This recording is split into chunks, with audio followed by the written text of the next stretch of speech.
Hello बच्चों, आप सभी लोगों का आपका अपना चैनल एमर बेस्ट एजुकेशन में स्वागत है। तो आइए आज हम लोग दूसरा चैप्टर लेकर चलेंगे फिजिकल केमिस्ट्री का बिलियन और अणु संख्या गुणधर्म। हम लोग पहला चैप्टर यानी ठोस अवस्था कंप्लीट कर चुके हैं। यदि आप इस चैनल पर नए हैं तो आप प्लेलिस्ट के माध्यम से आपकी यदि इच्छा हो तो आप उस वीडियो को देख सकते हैं, यानी पहला चैप्टर अपना कंप्लीट कर सकते हैं। तो चलिए, ये दूसरा चैप्टर आपका है बिलियन और अणु संख्या गुणधर्म। इस चैप्टर से 5 नंबर का एक प्रश्न पूछता है, यानी दीर्घोत्तरीय में चले तो इसमें से एक प्रश्न आपका 2 साल 1 साल बीच लगा के बोर्ड एग्जाम में ये दीर्घ से एक जरूर क्वेश्चन पूछता है। इस तरह से ऑब्जेक्टिव और सब्जेक्टिव और 1 नंबर में भी क्वेश्चन रहता है और 2 नंबर में भी रहता है, और साल 2 साल बीच लगा के 5 नंबर का क्वेश्चन तो जरूर दे देता है। आप क्वेश्चन बैंक से आप मिला सकते हैं। तो चलिए शुरू करते हैं। तो बिलियन है और अणु संख्या गुणधर्म। तो सबसे पहले हम लोग जानेंगे बिलियन के बारे में। तो सब लोग जानते हैं सॉल्यूशन यानी बिलियन क्या होता है। तो सब लोग जानते हैं कि 2 या 2 से अधिक पदार्थों का समांगी मिश्रण होता है। समांगी मिश्रण, इस पर ध्यान देना है। समांगी मिश्रण होता है बिलियन ना। 2 या 2 से अधिक पदार्थों का समांगी मिश्रण होता है बिलियन, जिसमें अवयवी पदार्थ आपस में रासायनिक अभिक्रिया नहीं करते हैं। जो आपस में मिले हैं बिलियन, वो आपस में रासायनिक अभिक्रिया नहीं करते हैं तथा समान रूप से वितरित रहते हैं। ये वितरित गलती लिखा है, वितरित रहते हैं। वैसे मिश्रण बिलियन या घोल कहलाते हैं। देखिए, तो बिलियन में 2 चीज होता है, एक होता है विलय और एक होता है विलायक। ठीक है, विलय प्लस विलायक। विलय जो घुलता है और विलायक जो घुलाता है, ये दोनों मिलता है तो इसी को हम लोग घोल कहते हैं। इसी को हम लोग क्या कहते हैं? घोल कहते हैं। तो 2 या 2 से अधिक पदार्थों का समांगी मिश्रण विलयन कहलाता है, यानी समांगी मिश्रण है। ठीक है ना। समांगी और विषमांगी समझ रहे हैं ना। आप लोग पढ़े होंगे समांगी और विषमांगी। जैसे नीमक और पानी को घोलिए, घोल कर छोड़ दीजिए आधा घंटा, 20 मिनट, 25 मिनट, 30 मिनट, तो किसी भी समय में उसमें कोई परिवर्तन नहीं होगा। और एक मिट्टी और पानी को घोलिए, उसको घोलिए और छोड़कर देखिए 10 मिनट 15 मिनट के बाद दोनों में अंतर हो जाएगा। तो मिट्टी और पानी हम जो बोले वो विषमांगी हो जाएगा, और चीनी और पानी जो बोले वो समांगी होगा।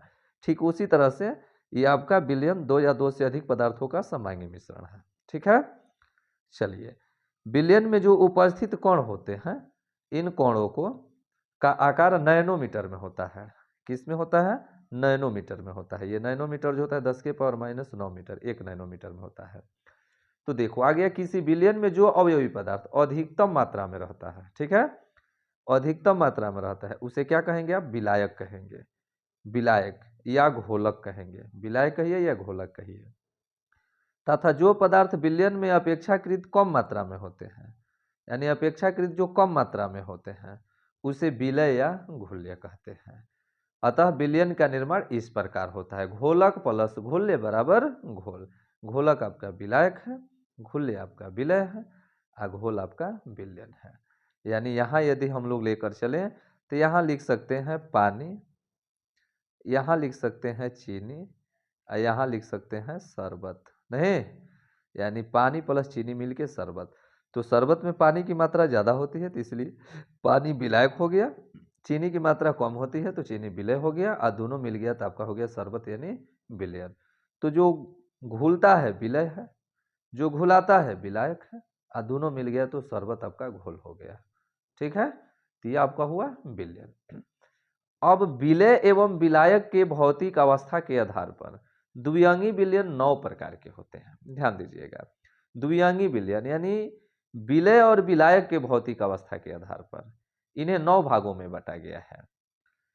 ये 9 प्रकार को मिलाकर 3 प्रकार के विलयन बनते हैं। टोटल तो 9 गो हैं, लेकिन वो 9 से हम लोग 3 प्रकार के विलयन देखेंगे।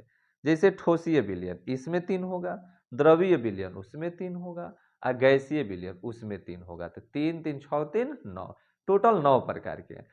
और वैसे देखा जाए तो 3 तरह का, एक ठोसीय विलयन, एक द्रवीय विलयन और एक गैसीय विलयन। तो ठोसीय विलयन क्या होता है?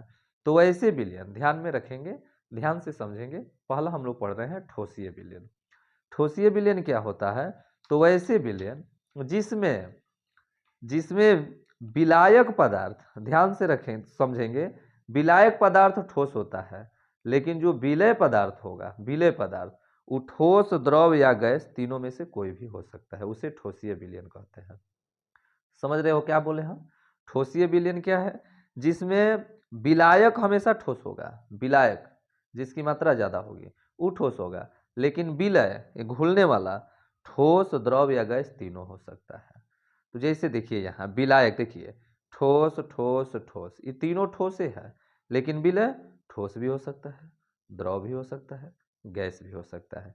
तो इसको हम बोलेंगे ठोसीय विलयन, जिसमें विलायक ठोस हो लेकिन विलय क्या हो? ठोस, द्रव, गैस। तो बताइए तो ठोसीय विलयन तीन तरह का हुआ कि ना? ठोस ठोस का विलयन, ठोस द्रव का विलयन, ठोस गैस का विलयन।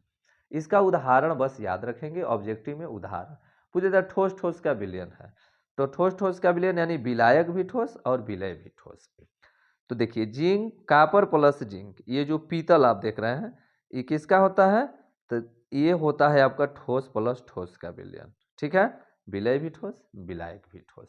इसी तरह कांसा का जो निर्माण होता है कापर और टिन से, तो ये भी आपका होता है ठोसीय विलयन। ठोस और द्रव का उदाहरण में चलेंगे, तो देखिए ठोस और द्रव, जिंक आ प्लस पारा, ये ठोस जिंक का अमलगम, जिंक धातु है और पारा आपका क्या है? पारा। यानी धातु जब भी अमलगम हम लेकर चलते हैं तो इसमें ये पारा हमेशा रहता है और इसके साथ धातु, तो ये जिंक का अमलगम है, यह सोडियम का अमलगम है। तो यानी ठोस प्लस द्रव का उदाहरण आप इसको बता सकते हैं, जिंक का अमलगम या सोडियम का अमलगम। ठोस प्लस गैस का उदाहरण बताएंगे, जैसे निकेल में हाइड्रोजन गैस मिला दें, निकेल में हाइड्रोजन गैस या शीशा में हाइड्रोजन गैस, तो ये ठोस और गैस का उदाहरण होता है। तो ये आपका ठोसीय विलयन समाप्त होता है। अब द्रवीय विलयन में चलेंगे, ठीक उसी तरह परिभाषा है। द्रवीय विलयन में क्या होता है? तो द्रवीय विलयन में वैसे विलयन जिसमें विलायक केवल द्रव हो, विलायक केवल क्या हो? द्रव हो, लेकिन विलय पदार्थ क्या हो? विलय ठोस हो, द्रव हो या गैस, तीनों हो सकते हैं। विलय क्या हो सकते हैं? विलय पदार्थ ठोस, द्रव या गैस तीनों हो सकते हैं, उसे द्रवीय विलयन कहते हैं। उसे क्या कहते हैं? द्रवीय विलयन। जैसे ठोसीय विलयन में क्या हुआ? विलायक केवल ठोस रहेगा, विलायक केवल ठोस रहेगा, लेकिन विलय ठोस, द्रव, गैस। उसी तरह द्रवीय विलयन में विलायक द्रव रहेगा, अब विलय ठोस, द्रव या गैस तीनों हो सकता है, उसे द्रवीय विलयन कहते हैं। इसका उदाहरण आप लोग देख लेंगे। तो ये भी तीन तरह का हुआ कि ना? तीन तरह का, वो तीन तरह का, ये तो 6 तरह का हो गया कि नहीं हो गया? फिर गैसीय में चलेंगे। चलिए आगे देखते हैं। तो द्रव प्लस ठोस का उदाहरण ध्यान देंगे, जल में घुला हुआ ग्लूकोज। तो जल में घुला हुआ ग्लूकोज, तो जल आपका द्रव है और ग्लूकोज आपका ठोस है, तो जल में घुला हुआ ग्लूकोज किसका उदाहरण है? तो द्रव प्लस ठोस विलयन, यानी असली द्रवीय विलयन है।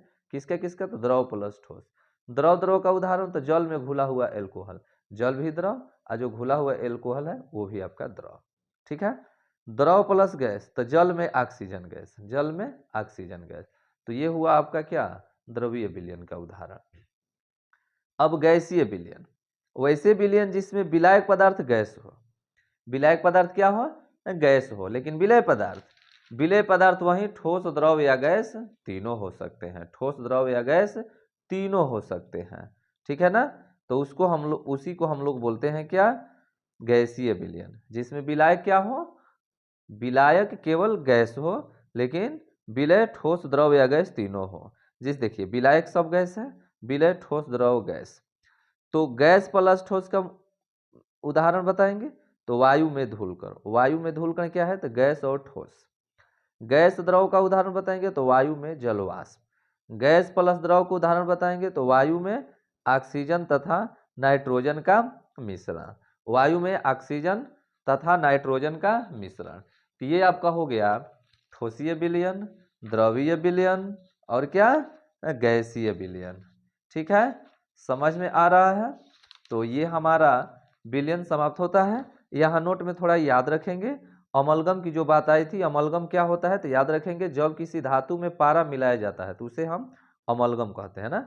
जब किसी धातु में पारा मिलाया जाता है, किसी भी धातु में पारा को मिला देंगे तो इसे अमलगम की प्राप्ति होती है। जैसे जिंक प्लस एच, जिंक का अमलगम प्राप्त होता है। सोडियम में पारा मिलाएगा तो सोडियम का अमलगम प्राप्त होता है। तो ये हम लोग विलयन के बारे में पढ़े।